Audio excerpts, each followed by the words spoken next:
Et il est 10h45, je vous propose de commencer directement pour commencer dans le timing. Donc, bonjour à toutes et à tous et bienvenue à ce webinaire du SIGREF qui aura pour thème aujourd'hui pour un numérique durable et responsable en France et en Europe.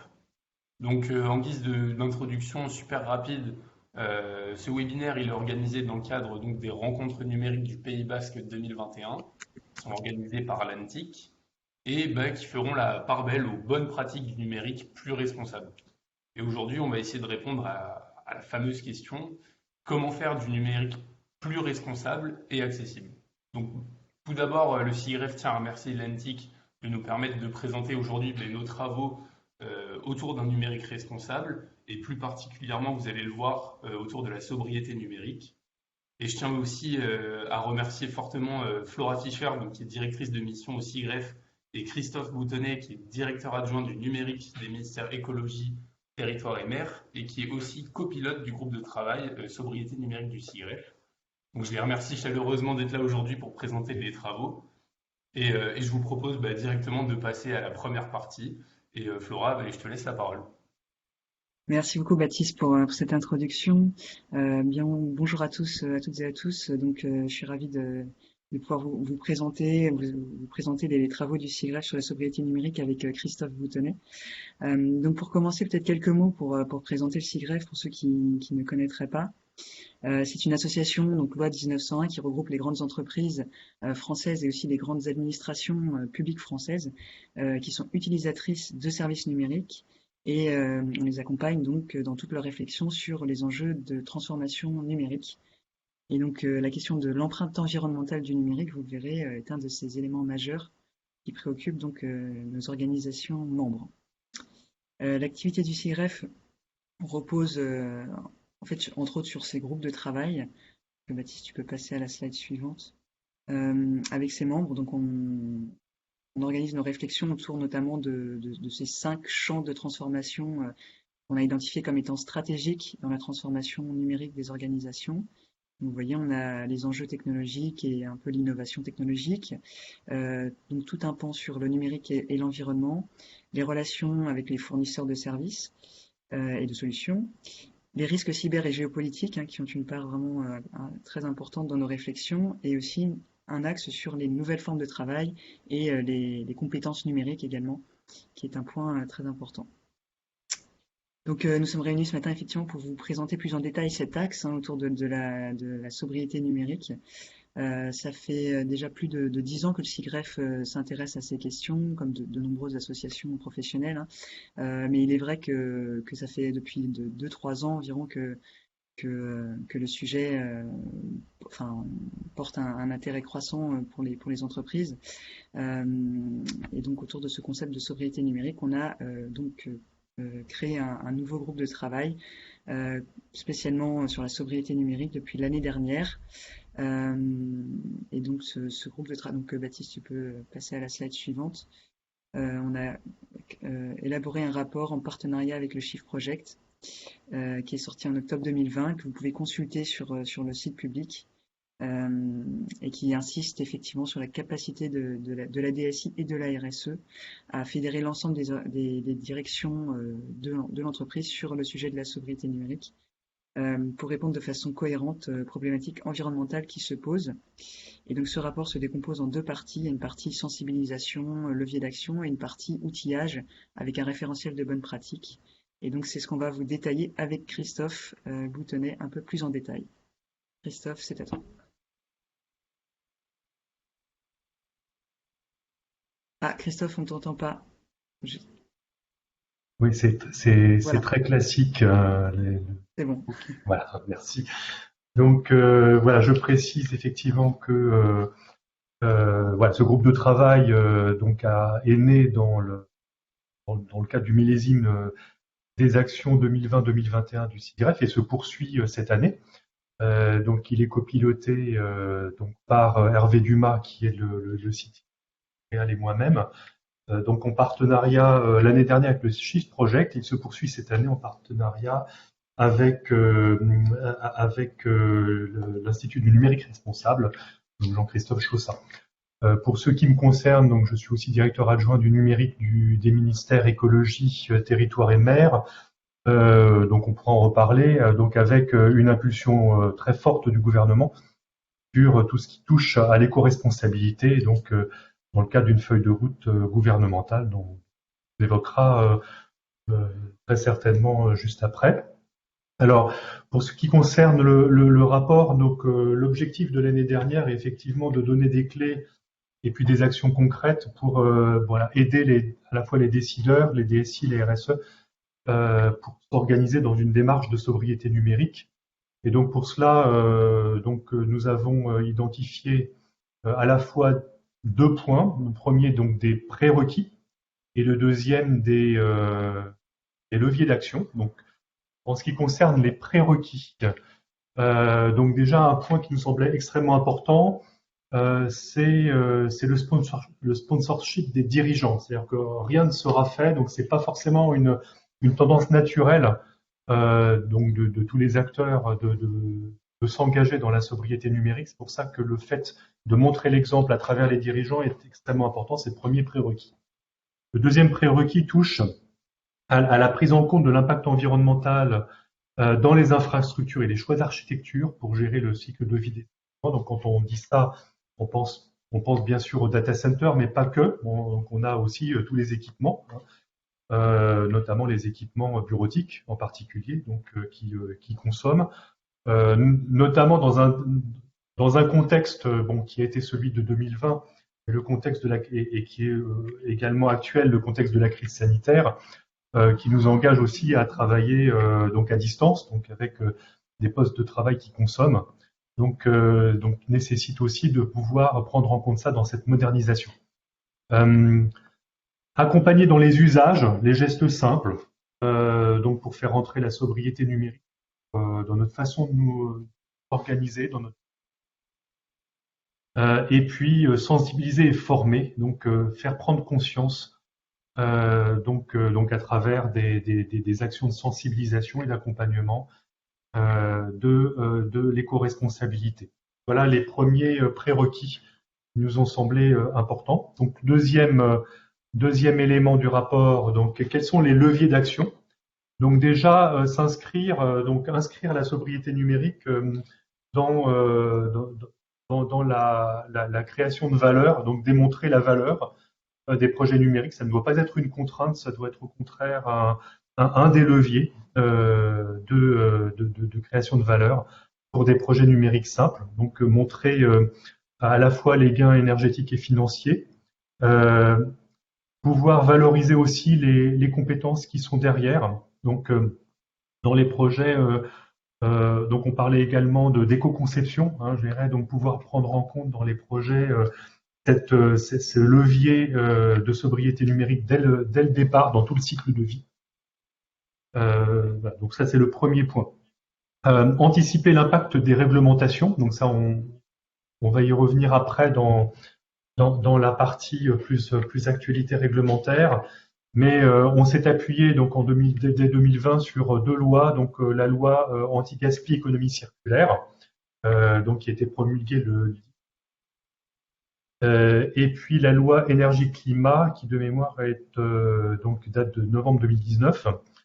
Et donc énergie-climat, c'est l'objectif de la neutralité carbone en 2050.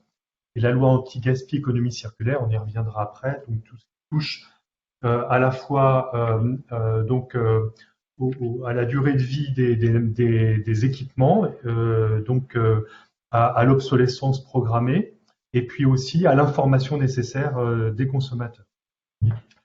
Troisième point, définir collectivement nos exigences vis-à-vis des fournisseurs et des organisations. Donc bien sûr, on pense aux fournisseurs de services, de services en ligne, des services de plateforme,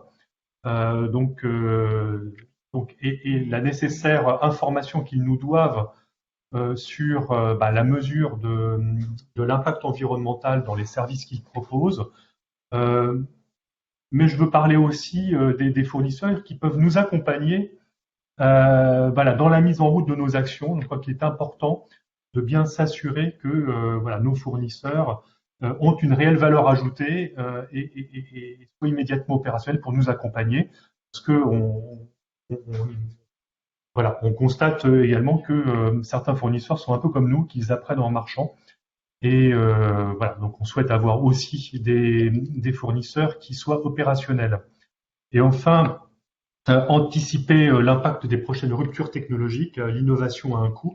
Elle a un coût également dans l'éco-responsabilité. Donc, bien évidemment, au niveau de l'actualité, on pense à la 5G, pour lequel il y a une concertation actuellement avec les opérateurs dans le cadre de loi et de projets de loi.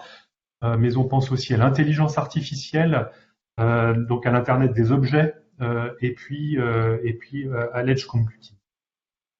Alors, donc Flora a parlé derrière également des éléments donc pratiques, donc à travers un référentiel donc qui comprend 8 vecteurs clés de la démarche de sobriété numérique que je propose à Flora de détailler. Hein. Donc le premier sur la stratégie et le pilotage, le deuxième sur l'accompagnement des personnes et des métiers, le troisième sur les achats responsables et le cycle de vie, le quatrième sur les projets, le cinquième sur les services numériques, le sixième sur les écosystèmes, le septième sur les données, le huitième sur les infrastructures. Je te passe la main. Oui, merci Christophe. Donc effectivement, après cette phase exploratoire aussi de sensibilisation et de prise de connaissance, on s'est dit qu'il fallait donner des actions concrètes, ou en tout cas des premiers points de repère pour prioriser un peu les actions à faire. Et vous le constatez par vous-même dans ces 8 vecteurs. Il n'est pas question que de la DSI, c'est effectivement des vecteurs qui concernent toute l'entreprise. Donc on insiste vraiment sur la nécessité d'une démarche transversale dans l'entreprise pour déployer des démarches de sobriété numérique. Même si la DSI peut être effectivement et est animateur et entraîneur de cette transversalité. Donc le référentiel qu'on a élaboré comporte 100 bonnes pratiques et bien sûr je ne vais pas vous présenter dans le détail, bien entendu je vais m'attarder juste sur certains points qui nous semblent importants. Donc sur le premier point, donc Baptiste, tu peux passer à la slide suivante. Stratégie et pilotage. L'idée c'est un peu le chapeau de la matrice, définir un plan de transformation sobriété numérique. Donc comment on fait? Je pense qu'il y a 3 éléments à retenir dans ce premier axe. Tout d'abord, il faut mettre en place des actions de sensibilisation au préalable et notamment auprès du COMEX et des directions. C'est essentiel pour pouvoir ensuite mettre en place des actions opérationnelles concrètes. Le deuxième point, c'est indispensable d'associer des ressources et un budget, bien entendu. Sans moyens dédiés et spécifiques, on ne pourra pas avancer. Et le troisième point, bien entendu, c'est qu'il faut une structure de pilotage la plus transverse possible, comme on l'indiquait tout à l'heure, animée par la DSI, mais qui va rassembler le maximum d'acteurs possibles, qui va de la direction RH, achat ou direction métier, pour les impliquer dans la réflexion et pour faire en sorte que les objectifs de sobriété numérique soient bien intégrés dans leur prise de décision au quotidien.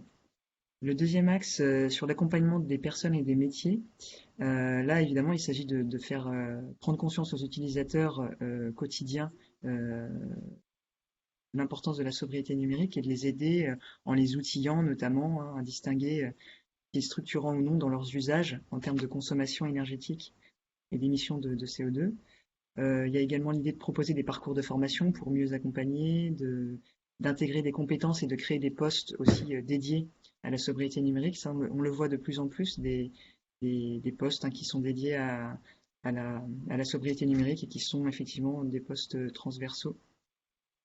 Au niveau des achats, donc parler, mais l'idée d'intégrer la dimension environnementale déjà dans les appels d'offres de solutions et de matériel, en intégrant des critères comme la réparabilité, la qualité et la longévité des matériels, ou en choisissant des offres labellisées, ou bien encore en intégrant des clauses contractuelles d'engagement du fournisseur sur la maîtrise de sa consommation énergétique au niveau des serveurs, mais aussi de transparence sur la consommation des services qu'on achète chez lui. Donc ça, c'est aussi des dimensions qui peuvent être prises en compte le plus en amont possible dès les achats. Sur l'axe projet, l'idée là, c'est de pouvoir, comme disait Christophe, intégrer dans les business cases, de démontrer la valeur aussi de la sobriété numérique et d'intégrer dans les business cases des projets cette dimension de sobriété numérique. pour voir le côté conciliable, hein, entre voilà, le développement de projets et la maîtrise énergétique qui en découle. La dimension service numérique, je crois qu'on peut changer de slide. Là, l'idée, c'est de se centrer sur les services internes à l'entreprise, donc la consommation par les usages, notamment des collaborateurs. Donc là, on fait un focus sur l'environnement de travail des collaborateurs. Et donc, on définit des bonnes pratiques comme effectivement outiller les utilisateurs pour leur donner une calculette ou des tableaux de bord qui leur permettent de suivre de manière chiffrée l'impact de leurs usages. Par exemple, le nombre de données stockées, le fait d'envoyer des mails avec ou sans pièce jointe, et également des recommandations comme le fait de travailler sur des plateformes collaboratives partagées plutôt que par échange de mails. On sait que c'est bien plus frugal plutôt.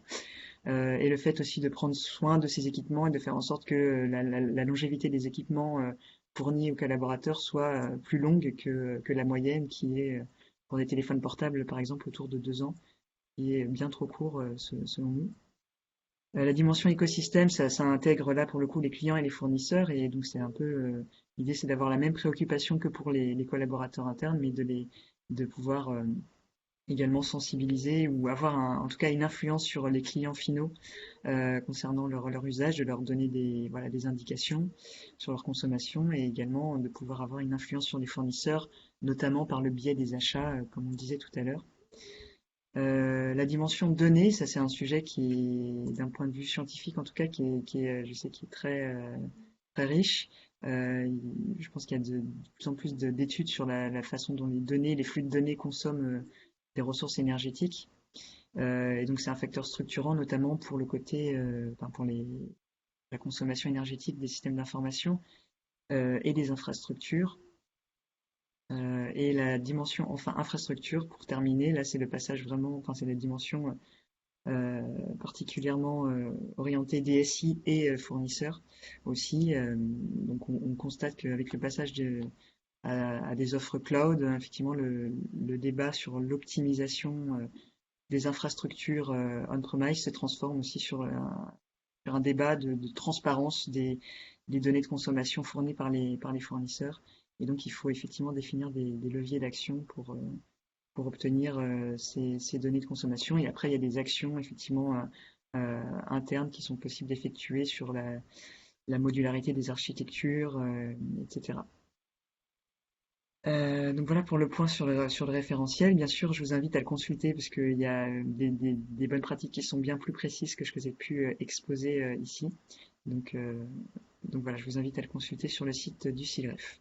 Alors Christophe, tu vas nous faire un petit point, je crois, sur les travaux qu'on mène cette année, qui portent davantage sur la mesure, justement, des impacts environnementaux. Oui, tout à fait. Donc nous avons souhaité creuser cette question-là parce qu'elle nous semble essentielle, voire point d'entrée pour les autres actions. C'était un des prérequis. Donc donc d'abord c'est la prolongation du groupe de travail. Hein, donc on est à peu près une cinquantaine.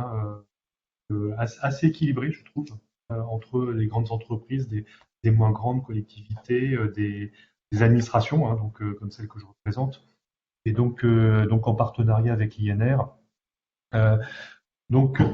Sur ce groupe de travail, voilà, on a identifié trois actions principales. Donc la première touche à la cartographie, donc à la fois la cartographie de ce qui existe, donc voilà, c'est pas aussi hétérogène que ça. Je pense on partage à peu près les mêmes attentes, à la fois sur les initiatives existantes et sur les outils et méthodes. Donc, on a d'ailleurs commencé à bâtir un inventaire donc dans notre référentiel des outils de mesure qui pouvaient exister. Hein, donc, je les citerai pas pour ne pas vous influencer, mais voilà, il sera disponible.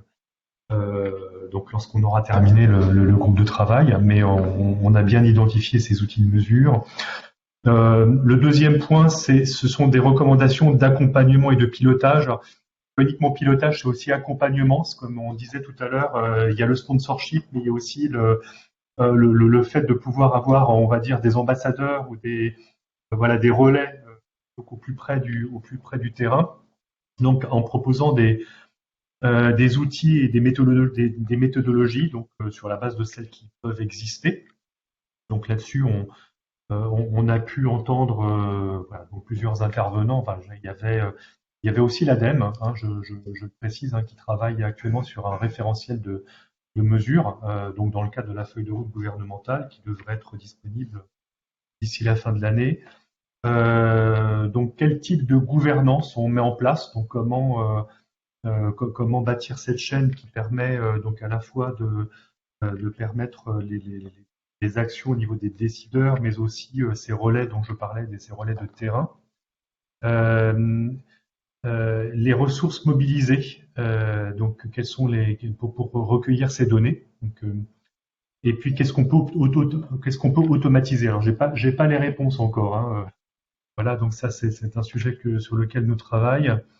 Et puis quelle offre de service on peut proposer auprès des directions métiers des clients, donc pour les accompagner, pour les aider dans cette démarche.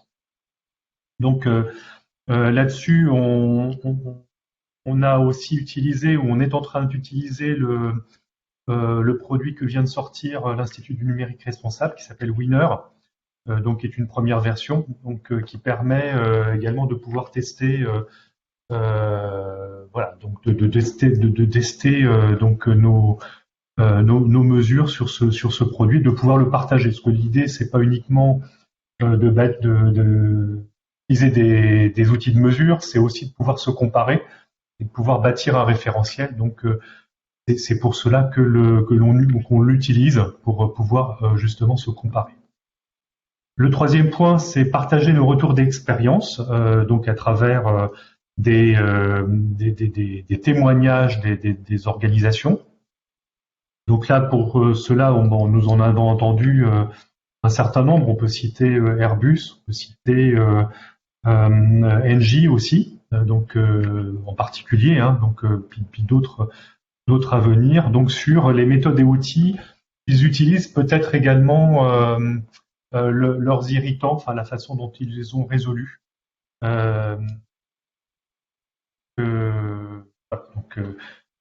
Et qui vont alimenter également le deuxième point sur les recommandations d'accompagnement et de pilotage.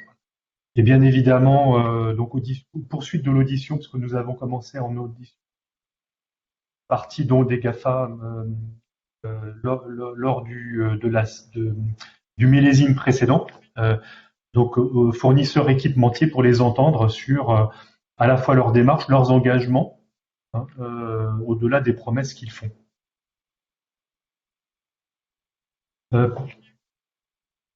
Je voulais également voilà, faire un focus sur la réglementation. Donc, comme dit tout à l'heure, c'est pas simplement. D'abord,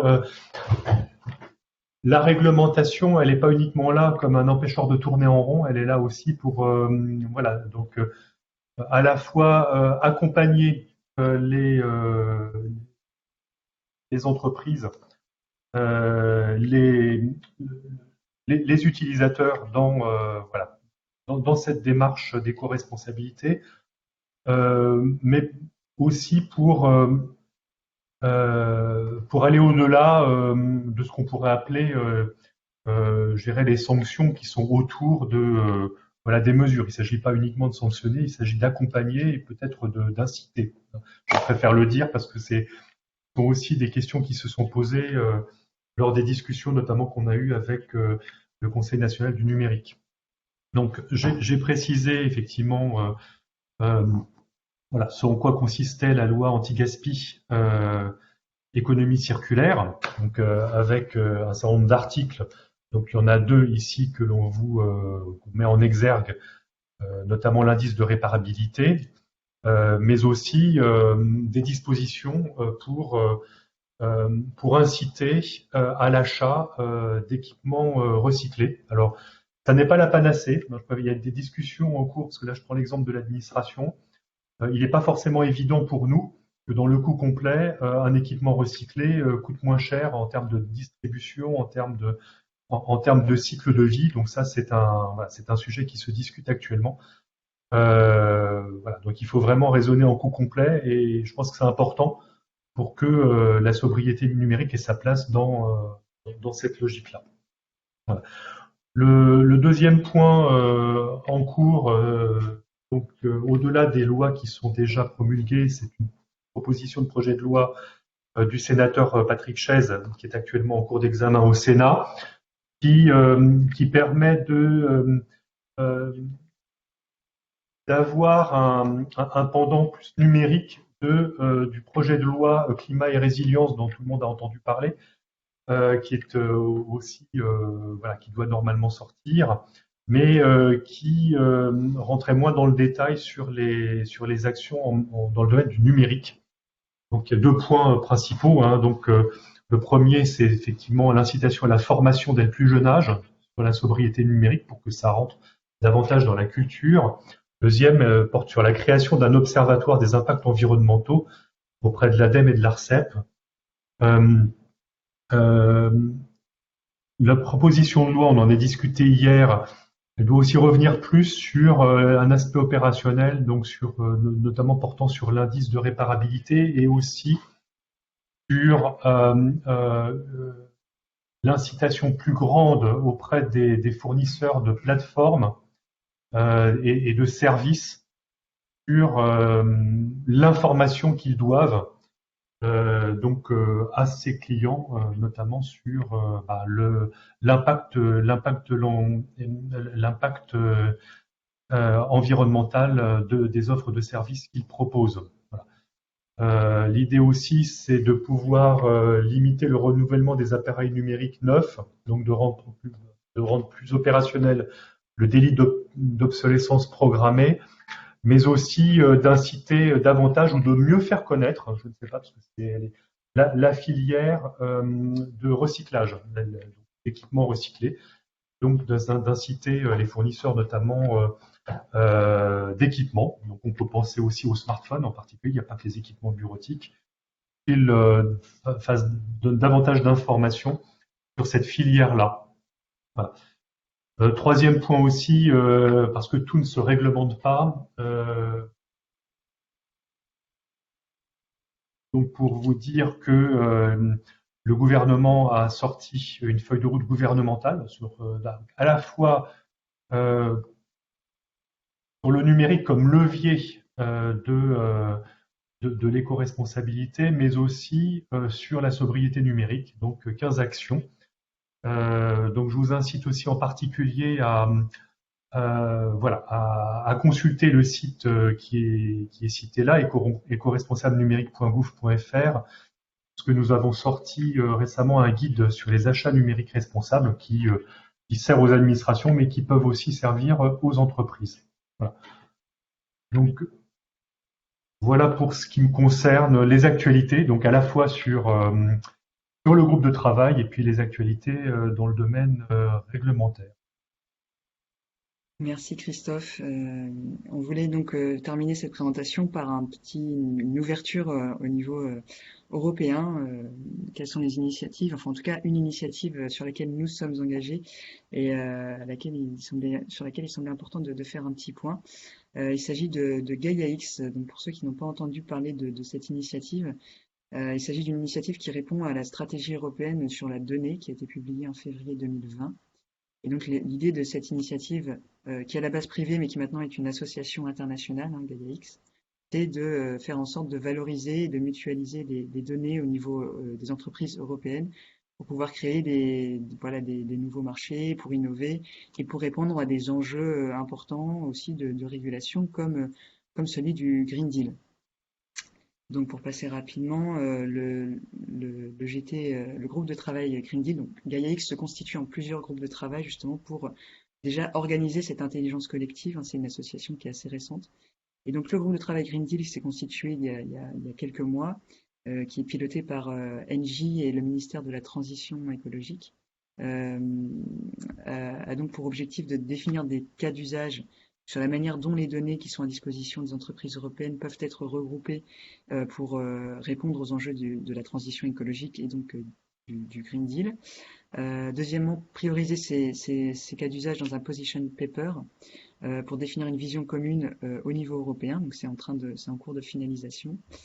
Et effectivement, la finalité de ces groupes de travail de Gaia-X, que ce soit le Green Deal ou d'autres groupes de travail, c'est de pouvoir implémenter ces cas d'usage qui ont été priorisés et de bénéficier du coup des subventions européennes pour le Green Deal pour mettre en œuvre concrètement ces cas d'usage identifiés que je vais vous présenter tout à l'heure. Donc le slide suivante, Baptiste, le champ d'action du groupe de travail, le Green Deal, c'est très vaste évidemment, donc il n'y a pas que le numérique responsable dedans, il y a bien entendu d'autres sujets qui sont également traités dans ce groupe de travail, mais sur lesquels on ne va pas insister tout de suite évidemment. Donc pour faire le focus sur le numérique responsable, Baptiste, tu peux passer à la slide suivante. Donc on a effectivement mis en avant on a mis en avant le fait qu'il fallait prendre en compte l'ensemble du cycle de vie des produits numériques pour pouvoir traiter correctement ces problématiques numériques et environnement. Donc la partie éco-conception, donc au début de la conception, déjà on constate qu'il y a un manque de standards sur les bonnes pratiques d'éco-conception au niveau européen, donc ce serait un plus. Également pour les labels. Qu'on pourrait également décliner ces bonnes pratiques dans les cahiers des charges des métiers de chaque entreprise, de définir des métriques communes sur la consommation du stockage, du transport des données, etc. Donc ça, ce sont des sujets qui seraient intéressants de traiter au niveau européen. La partie sur l'usage, en fait, l'usage numérique qui consomme également de l'énergie et des ressources. L'idée, c'est de développer, comme on l'a dit aussi, des outils qui sont à disposition des utilisateurs pour qu'ils aient une conscience de ce qu'ils consomment. De développer des outils aussi qui permettent d'avoir une idée plus précise de ce que consomment les innovations technologiques. Voilà, sur la fin de vie du produit, j'insiste pas trop parce qu'on a déjà sur la fin du temps. La fin de vie du produit, donc là on arrive à la fin du cycle de vie. Il y a également des actions qui seraient importante de développer au niveau européen, comme le fait d'avoir une bonne traçabilité des filières de recyclage et de la gestion des déchets notamment, qui fait l'objet de polémiques, puisque vous le savez certainement, il y a des filières qui récupèrent des déchets recyclés qui sont censés être dans des réseaux fiables et qui finissent dans des déchetteries au Ghana pour que des réseaux récupèrent en fait le cuivre dans ces équipements, et donc on a une mauvaise traçabilité. Et enfin, le quatrième point, c'est le numérique comme outil de la transition écologique. Ça, c'est un point très important et qui est en fait déjà de base dans le Green Deal. C'est très souligné comment le numérique peut aider à la transition écologique en proposant des outils, en proposant des capteurs pour mieux évaluer et suivre la consommation énergétique de plein de choses dans plein de domaines différents, que ce soit l'agriculture, les transports, voilà, etc. Donc juste pour terminer, je vous présente en fait les cas d'usage qui ont été retenus et qui seront donc dans le position paper du GT Green Deal, qui sera partagé justement la semaine prochaine à l'ensemble des acteurs du numérique. Donc si vous en faites partie, si vous êtes entreprise utilisatrice ou fournisseur et que vous souhaitez avoir une vue sur ce que présente ce position paper, qui va donc servir à définir la vision commune européenne de ce qu'on peut faire en termes de cas d'usage, de partage de données autour de ce sujet, eh bien, n'hésitez pas à me contacter ou à écrire à l'adresse du French Hub GaiaX que Baptiste peut vous mettre dans le chat. Donc sur les 4 cas d'usage qui ont été retenus rapidement, c'est un peu le résultat des réflexions que je viens de vous présenter. Il y a la réduction de l'impact environnemental des produits dès la conception, donc avec 2 approches, une approche basée sur l'usage et une approche plus opérationnelle et infrastructure. L'idée, c'est d'avoir des outils, des métriques, des référentiels qui permettent d'agir sur ces 2 niveaux. Le deuxième cas d'usage, c'est comment outiller les organisations qui utilisent des services cloud pour suivre la consommation d'énergie de leurs services qui sont déportés sur des clouds. Le troisième cas d'usage, c'est créer un label pour les fournisseurs cloud. C'est vrai que c'est un sujet qui est important, qui est récurrent, c'est la capacité la confiance qu'on a dans les données transmises par les providers, et surtout le fait de mettre en commun et d'avoir des métriques communes. Et donc, du coup, de créer un label pour les fournisseurs cloud, ce serait un bon moyen d'influence auprès d'eux. Et enfin, quatrième cas d'usage, c'est de développer un référentiel et des labels communs qui intègre tous les niveaux de granularité et enfin, tout ce qui concerne le cycle de vie des produits numériques, qui va donc des ordinateurs au data center, et donc de fédérer en fait des labels autour de la réduction de l'impact environnemental du numérique sur tout le cycle de vie. Voilà pour cette présentation. Désolé pour le retard. Et je crois je sais pas si on peut prendre quelques questions, Baptiste, mais on est un peu de retard. Je sais, Christophe, tu dois y aller. Voilà, c'est ça. Je Mais, pense que Christophe doit nous quitter. mais s'il y a des questions, moi, je peux rester encore 5 minutes. Voilà, donc si les participants, si vous avez des questions, n'hésitez pas à les poser. On va prendre un peu de temps pour y répondre. Et puis si vous n'avez pas de questions, on fermera le webinaire. Simplement, je veux donc repréciser quelques points. Pour consulter le rapport qu'on vous a présenté aujourd'hui, je vous ai mis le lien dans le chat. N'hésitez pas à aller sur le site du SIGREF dans la catégorie Nos rapports. Et pour le French Gaia X-Hub, vous pouvez également aller sur le site du SIGREF. Vous aurez en haut à droite un bouton qui vous emmènera vers la page où vous avez toutes sortes d'informations et notamment les replays des plénières où le GT Green Deal et d'autres GT sont présentés. Et vous avez aussi l'adresse mail du French Hub qui est dans le chat et qui est aussi sur la page, qui vous permet de prendre contact avec l'équipe du Hub et de poser vos questions si vous avez envie de participer à la démarche. Je vois qu'on n'a pas de questions, donc bon, je vais vous proposer, on a déjà un peu dépassé, donc je vais vous proposer de clore ce webinaire. Encore une fois, merci Flora et merci Christophe pour le temps et pour votre présentation. Merci à tous les participants d'avoir suivi les échanges. Et pour rappel, donc, vous aurez à votre disposition les slides et le replay sur le site de l'ENTIC d'ici quelques jours. Voilà, donc merci beaucoup, merci à tous et puis bonne journée à tout le monde. Merci, bonne journée. Patrick.